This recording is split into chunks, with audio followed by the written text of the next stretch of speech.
നമസ്കാരം. പുലിയൂർക്കോട് ശ്രീകൃഷ്ണസ്വാമി ക്ഷേത്രം ശ്രീകാര്യം. ഇവിടുത്തെ 2025 തൃക്കൊടിയേറ്റ് മഹോത്സവമാണ് നടന്നുകൊണ്ടിരിക്കുന്നത്. അതിൻ്റെ അവസാന ദിവസമായ താലപ്പൊലി എഴുന്നള്ളത്ത് ആണ് ഇപ്പോൾ നടന്നുകൊണ്ടിരിക്കുന്നത്. ഏകദേശം 1300 വർഷം പഴക്കമുള്ള ഒരു ക്ഷേത്രമാണ് പുലിയൂർക്കോട് ശ്രീകൃഷ്ണസ്വാമി ക്ഷേത്രം. ഇവിടുത്തെ ഉത്സവം നടക്കുന്നത് കുംഭത്തിലെ ഉത്രം നാളിലാണ് ഉത്സവം. കുംഭത്തിലെ ഉത്രം നാളിൽ കൊടിയേറി 8-ാം ദിവസം ആറാട്ടോടുകൂടി ഉത്സവം സമാപിക്കും. ഇവിടെ വളരെ വിശേഷപ്പെട്ട ഉത്സവമാണ്. ഇവിടുത്തെ കലാപരിപാടികൾക്ക് തന്നെ ക്ഷേത്ര ആചാരങ്ങളുമായിട്ട് വളരെ ബന്ധമുള്ളതാണ്. ഉത്സവത്തിൻ്റെ 5-ാം ദിവസമാണ് സാധാരണയായി കഥകളി നടത്തി പോരുന്നത്, പണ്ട് മുതൽക്ക് തന്നെ.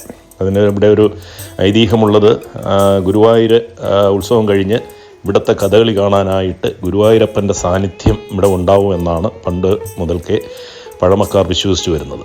അതെന്തായാലും അത് മാറ്റാനായിട്ട്, കഥകളി മറ്റ് അസൗകര്യങ്ങൾ കൊണ്ട് മാറ്റി വയ്ക്കാനായിട്ട് പല പ്രാവശ്യവും അതാത് കാലത്തെ ഭാരവാഹികൾ ശ്രമിച്ചിട്ടുണ്ട്. പക്ഷേ അപ്പോഴൊന്നും ഉത്സവം നടത്താൻ പറ്റാത്തൊരവസ്ഥയാണ് ഇവിടെ ഉണ്ടായിട്ടുള്ളത്. അതുകൊണ്ട് ആരും കഥകളി 5-ാം ദിവസം മാറ്റി വയ്ക്കാറില്ല. ഇന്നലെയായിരുന്നു കഥകളി. കോട്ടയ്ക്കൽ, അത് വളരെ പ്രസിദ്ധമായ കഥകളി ഗ്രൂപ്പുകളെയാണ് ഇവിടെ കഥകളി.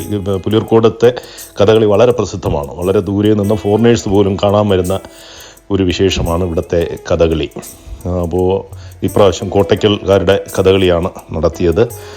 പ്രസിദ്ധമായ നളചരിതം 4-ാം ദിവസമൊക്കെ ആയിരുന്നു. വളരെ നല്ല പാട്ടുകളുള്ള ഒരു കഥയാണ് നളചരിതം 4-ാം ദിവസം. വളരെ പ്രസിദ്ധനായ കോട്ടയ്ക്കൽ മധുവിനെ വരുത്തി ആണ് ആ പാട്ടുകൾ പാടിച്ചത്. അത് കേൾക്കാനായി തന്നെ വളരെ വിദൂരത്ത് നിന്ന് പോലും ആൾക്കാർ ഇവിടെ എത്തുകയുണ്ടായി.